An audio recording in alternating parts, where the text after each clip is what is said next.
Horus is the best and most attractive god in the game. U/Falcrus is my hero. So yeah, if you're around on r/gank or maybe even Meme Monday on the r/Smite subreddit, apparently this guy makes like Horus fan art. If you catch my drift, we're gonna leave it at that because I don't want to get demonetized on this video. Today, we become legends. Hey, my name's Inter, welcome back to the channel. Today, we're going to be reviewing some more Smite hot takes, or spicy takes as this post is named on Reddit. I did one of these a while back and you guys seem to really enjoy it, you know, looking at other people's hot takes about the game and me providing some of my own as well, so let's just jump right in. So first up, it's annoying to play a god for years just for someone from SPL to play that same god and bring attention to them, resulting in nerfs. Yeah, this is definitely 100% true. I don't even think this is a hot take necessarily, which is probably why it has so many upvotes.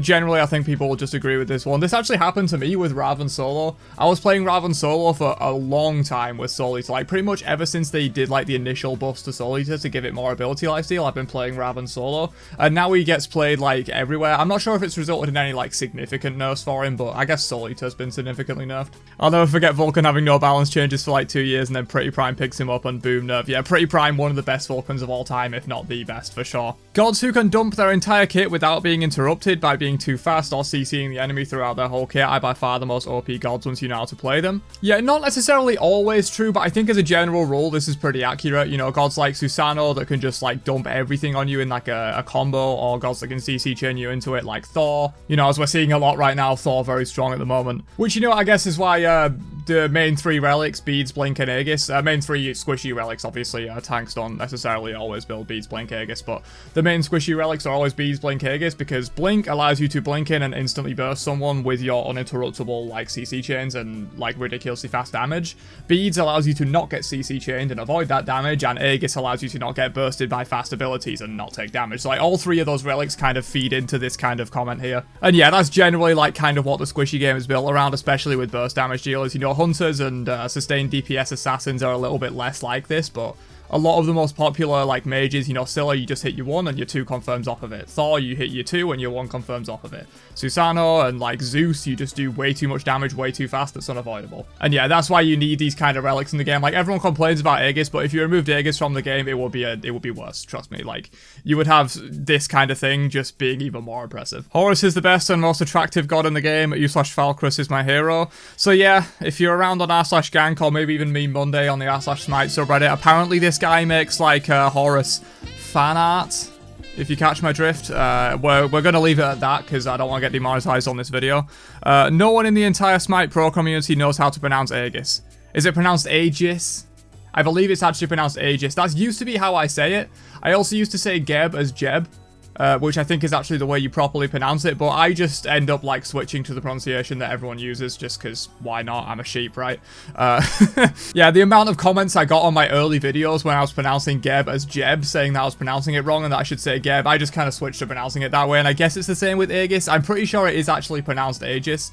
But a lot of the gods and items are pronounced wrong in this game. Ishival is pronounced Ishival. That's cool. I like that. I like that. That's actually a cooler way of saying it. I might switch to that. Ishival instead of Ikaval. Tanks win games? I mean, yeah. Yeah, I suppose. I mean, everything wins games, to be fair. I mean, technically, if we're talking about Conquest, you have 2 tanks and 3 damage dealers. So I guess, you know, as a percentage, tanks probably have like a larger impact on the game, because if one of your tanks is feeding, then half your tanks are feeding, but if one of your DPS is feeding, only a third of your DPS is feeding. Bit of logic for you there. If everyone picks a late game god, don't surrender after 10 minutes because you're getting curb stomped. We can turn this one around mid to late game, but y'all can't fucking play under a tower or listen to callouts. Yeah, this is pretty true, to be fair. People, especially like if the game's not being like completely dominated, like if you're only down like a little bit of gold or whatever and you generally have like a better late game team, but sometimes this is also not true because sometimes when I'm wanting to surrender, I can just tell that we're not going to be a team fight. Like, we don't work well as a team, and it's just not going to go well in the late game either. If you can kind of tell that, which kind of comes with a lot of, like, experience playing the game. Like, I've played this game for so long that, like, I can tell if, like, my teammates just are not going to work well together in a fight, especially if they're already BMing each other, like, 10 minutes in. And that's very different to just being like, oh, we're 4k down at 10 minutes, we need to instantly surrender. It's very different to actually, like, kind of think about, oh, this team just ain't going to work well in these late game team fights, which is obviously how you actually win Conquest. You know, winning the first 10 minutes and winning your lane doesn't win you the game in Conquest. You need to be able to like properly team fight, get objectives, effectively siege, all this kind of stuff. No matter how much you love a god or their kit, if you can't hit their abilities, practice more or try a different god. I'm not sure I 100% agree with this one. Play what you want to play. If you enjoy it, you enjoy it. And how are you going to get practice if you're not like, you know, playing the god? Like, Smite's a very different game compared to, like, a fighting game or something. Like, in a fighting game, if you need, like, some execution to be able to, like, pull off a combo or, like, a difficult move, you can kind of just, like, go into practice mode and get good at it via that. But who's really going into jungle practice to, like, try out their gods in Smite? The gods aren't mechanically that difficult. Like, almost every single god in the game, you can learn the mechanics of how to hit their abilities within 5 minutes. Like, they're not really that complex. And so, generally, it comes with, like, the skill of, like, learning a god is coming with, like, using their abilities in different situations and decision-making and stuff like that, which you can only learn from playing actual games. So I don't really agree with this one. Like, the way to practice more is playing that god in actual games. And if you're going to feed a few times, just tell your teammates to fuck off. You're practicing a new god. Like, it's not that big of a deal. If you're in casuals, obviously. If you're taking a completely new god you don't know how to play into ranked and then losing because of it, that kind of affects your team a little bit more. But in casuals, who cares? Red buff to yellow is a superior start. Yeah, 100% agree. It's just better. It's just better. I really hate having to fight people at level 1. It just pisses me off. I want to have, like, more options and not just I have this one ability that's my starting lane clear ability or my starting jungle clear ability, and that's all I have to fight people. I just don't like that. So the red buff to yellow buff start gets jungle at level 2 before they even have to interact with anyone, which I think is just really good. This is coming from a jungle perspective. I think I also like it from mid because I enjoy just, like, you get to mid lane, you just passively clear the first wave. You're generally not fighting your mid laner too much unless they're being very aggressive or you have super good clear, like you're an Anubis or whatever. And then you get level 2, and then by the time junglers show up, you know, you're level 2, you sometimes even level 3, you can actually, like, get some proper skirmish fights going on rather than just who has the better level 1 ability or whatever. Definitely a superior start, both like in terms of meta and just how it feels. If you keep getting farmed, pay attention, ward, and don't play up too far. You keep getting farmed because you put yourself in bad situations. It's not always the jungler's fault. Yeah, I mean, 100% agree. Obviously, this can go the other way where, like, junglers are like, oh, just ward and you'll never die. I don't need to gank your lane. If you just ward, you can play safe. It's like, that's not always how it is. Sometimes, like, junglers can either get around wards or you just see them too late on the ward and you end up dying anyway. But a lot of the time it is just, especially with side laners, ADCs, and solos, they just push up, like, right to the enemy tier 1 tower, which is especially bad in duo because of long lane versus short lane. You're a lot closer to your own tower if you're on the enemy's tower line in solo than if you're in duo. Like, in duo, you're not getting back to your tower if you get ganked at the enemy's tower line, whereas in solo, it's quite easy to do that, actually. Like, the lane is quite significantly shorter in that regard. But yeah, just don't push up too far. Make sure you get wards if you are going to try and push up, especially if you're behind already. You don't need to be on the enemy tower line. Just, like, try and farm up safely and then go do jungle camps after you've cleared the wave. You don't need to be, like, pressuring them at the enemy tower line. You're just asking to get ganked at that point. Read item descriptions. Not every item does what you think it does. Effects change, get buff nerfed, or don't work well on certain gods. Because of the way he capitalized the words change, I almost read that as Changa for a second. Do I play too much Smite? But yeah, this one's pretty true. Obviously, generally, item changes don't matter that much unless you're playing in, like, really high level. Like, an item generally will not get nerfed so much that it goes from, like, being in a meta build to being completely unusable. Sometimes that happens, but, like, 90% of changes won't make the item completely unusable, and if someone, like, isn't up to date on the changes and they're still building that, it's probably fine. Like, there's a big difference between, for example, using last month's meta build and using a completely trash build. Like, it's not going to make a big difference if you're using last month's meta build compared to this month's meta build. But if you're using a completely trash build that was never a meta build in the first place, that's when builds make, like, a huge difference to your gameplay, and you actually will, like, have a bad time with that. So, like, for example, if you're still building Warlock staff on mages, in my opinion, I think in most people's opinion now, Book of Thoth is just better. The 10 flat pen is really good. It comes online a little bit faster. But if you're still building Warlock staff on your mid mages, you're going to be fine. Like, it's not going to be a big problem. But if you're building, I don't know, Lotus Crown on no healer mid lane mages as first item, that's when you're going to have a problem. So, like, keeping up to date on, like, small changes, like if someone gets 10 power knocked off of it and it was the meta build and it's not anymore, if you're still building that item that got nerfed by 10 power, it's not going to be that big of a deal, realistically. And finally from this guy, quit being a toxic, salty fucking casual. Some people are just getting into the game and you'll make it unbearable for players to just have fun. If you want to be so tryhard, go play ranked, where they don't watch your toxicity, either, or play with friends in private lobbies and see what they have to say if you tell them that yeah, I mean, most likely people aren't going to be toxic to their own friends. Like, the only reason people are so toxic in online games is because of the anonymity of it. Like,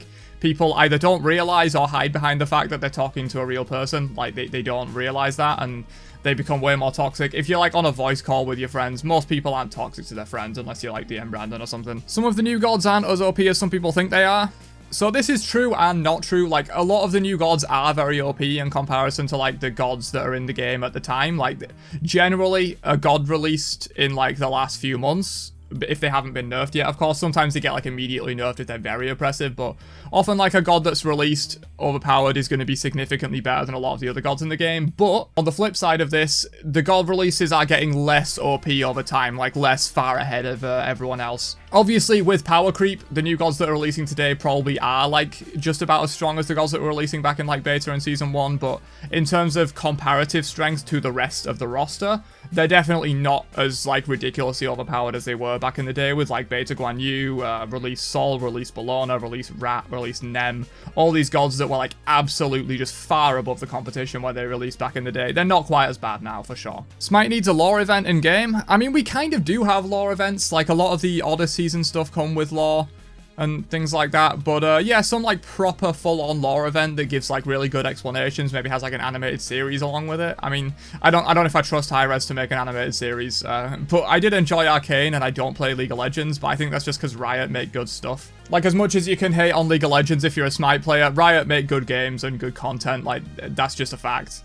Generally, Hi-Rez are actually pretty damn good at balancing and usually implement better buffs nerfs than what most of the common community suggestions are. I mean, 100% agree on the last bit. Like, the community thinks they're geniuses and would implement all the best balance changes. You're not that smart, bro. Like, even myself, like, I can suggest some buffs and nerfs, and I think I have a very informed opinion on it. I've played this game for a long time. I do this game for my job. I play this game hours and hours every day. And even me, I probably would make some changes that would be pretty questionable in like the long term and might actually cause like rippling problems, because I'm not a game designer. Like, I don't think about the like rippling aspects of these changes that I might implement. I'm just like, this is too strong, please nerf it. And yeah, Hi-Rez are like better at balancing than they're given credit for, I think. A lot of the, like, people just point out the really bad changes they make and don't look at the like 90% of changes they make that are actually pretty good. They just focus on that like 10% that like completely ruin the game or whatever. And as with the previous one, in terms of like god releases getting more balanced, in general the balancing is getting better as well, even with items. You know, we don't have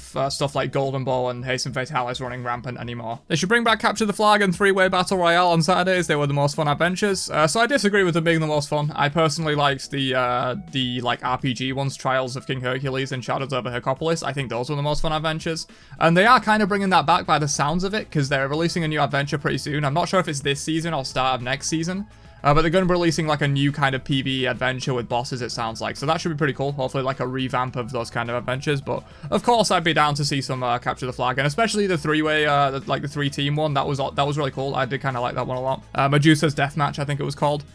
The best ability is availability, meaning do whatever it takes to live longer and you will do more damage over time by being more careful, building some defense, etc. So hunter mindset, I guess, or like maybe even solo mindset. Because that's kind of what solo laners do. You know, they build tanky, and the reason people complain about like tanks dealing so much damage is because they just like, they don't kill the tank or like try and focus them down at all, and the tank lives the entire fight. And of course you're going to do a lot of damage if I can drop my kit 3 times on you and you drop your kit on me once. Like, that's just how it works. But like individually, their abilities and autos are obviously doing quite a bit less damage than like a burst mage or whatever. Talking shit to your teammates doesn't make them play better. Talking shit doesn't, no, but like, in my opinion, some people think you're talking shit when you're absolutely not. You're just trying to like give them genuine advice, like don't push up to your tier 2 tower or change this in your build is kind of bad. Like, the amount of times I've been like, bro, your build is horrendous, please build this instead, and he's like, no, I'm really good at this game, stop being toxic. So I'm not being toxic, I'm just trying to help you. But yeah, in general, if you're actually talking shit to your teammates, no, that doesn't make them play better whatsoever.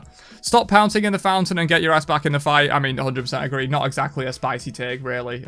Who doesn't hate AFKers? And stop trying to surrender games that we can easily turn around. Again, a kind of leading statement. Obviously, if you can easily turn the game around, why surrender? But a lot of the time, people are trying to surrender games that generally aren't winnable. I fucking hate Vulcan right now. I like Vulcan. Disagree. I think Vulcan's pretty cool. Smite players don't know how to read and they can't take criticism. Nearly all of the issues in this game stem from that. Did you read and understand this god's item skill passive and how it works? Do you understand how it affects your gameplay? So I kind of agree with this one a little bit. He also says down here, like, criticism is not toxicity, and I kind of, like, touched on that in the previous one, where, like, you're generally trying to help someone, or, like, at least just be critical of their gameplay. You're not necessarily being, like, a toxic piece of shit. Also, like, did you understand and read stuff? Again, Smite isn't a game that is that complex that you need to spend hours and hours reading up on, like, what kind of build you need to do and what your like, abilities do as a god. Like, 99% of the gods in this game, you can give their abilities a quick read over for literally, like, 10 seconds on each ability and know exactly how to play them. Like, there might be some little intricacies that you might miss out on, but for the most part, the gods are pretty basic. Same thing with builds. Like, you're not generally having, like, a ridiculous amount of things that you need to consider when you're crafting a build or whatever. It's just like, go some early flat pen, build some power, build some percent pen late game on, like, a burst damage deal, for example. Gods that require team coordination to lock down or contain is bad design. Relying on teammates as your only chance is asking too much from the majority of the player base. So I disagree with this one. It depends how excessive the team coordination required is. So, like, for example, old Loki, probably a little bit too much in terms of you really do have to coordinate and make sure Loki can't get into your backline or you will just get one shot. So, like, it can go a little bit too far, but in general, it's not bad design to have something like this. It's fine to have a few gods that work like this. Like, relying on your teammates as your only chance, again, it's kind of a leading thing. It's usually not your only chance to deal with this, like the Beaten Aegis exists in the Loki example.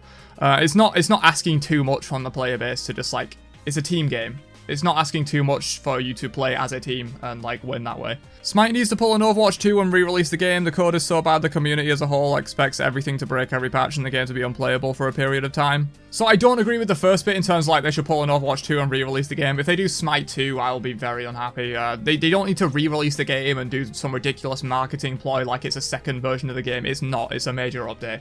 But they do need to do that major update, in my opinion, and fix some of the, like, core issues that the game has and, like, the actual core gameplay. Invasion meta should come back. Not even an invasion meta, but just make it a valid strat again. Yeah, so obviously we don't want a meta where invading is always the best strat. I think invading shouldn't be the best default option, because that's when it becomes frustrating, but it should be a option. I completely agree with that. But I think that's where I'll cut it for this one. We're getting pretty far down in this thread at this point. We've done quite a few hot takes here. Hopefully you enjoyed this one. Kind of went a little bit more in depth on my thoughts on some of these ones as well, provided my own take on them. Hopefully that was insightful for you guys, and leave your own hot takes down below. Maybe I'll do a video reacting to viewer hot takes again. That's what I did last time. I made a reaction to a Reddit post and everyone was like, I have my own hot takes, and I was like, okay, I'll react to those as well. And so I did another video. So if you want to leave those down below, I might do like a part 4 to this series where I react to viewer hot takes again.